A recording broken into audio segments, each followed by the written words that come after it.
dumalo sa isang interfaith dialogue tampok ang pagsusulong ng kapayapaan. Narito ulat ni Ria Fernandez. Nagkaisa ang mga pinunot kaanib ng iba't ibang relihiyon para sa isang interfaith dialogue sa University of Santo Tomas. Sumentro ang diskusyon sa pagkamit ng kapayapaan.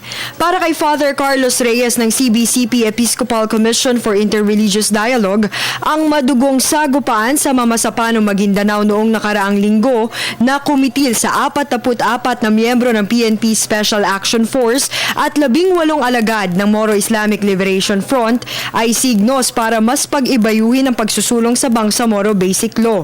And we pray that their death might contribute to peace and a better,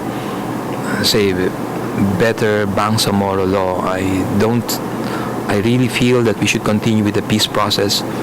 We must continue with the peace process because this violence has to end. Naniniwala naman si Gihangar Arslan, pinuno ng isa sa mga organizer ng pagtitipon, na malalampasan din ng ating bansa ang mga di pagkakaunawaan.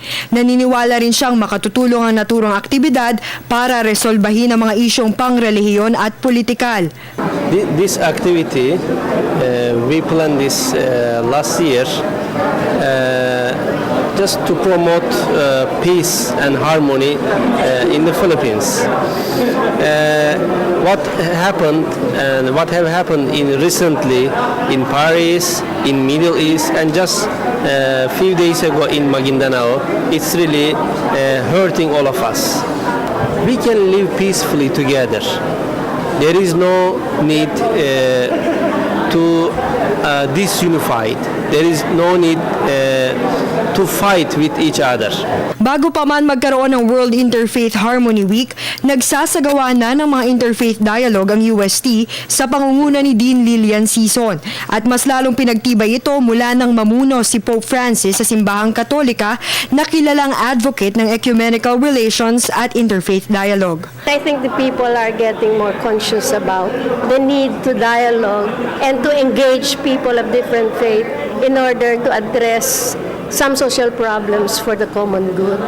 Of course, you will not see results right away, but the willingness of the people to engage in dialogue or to work together in order to address some common problems in the community is a good development.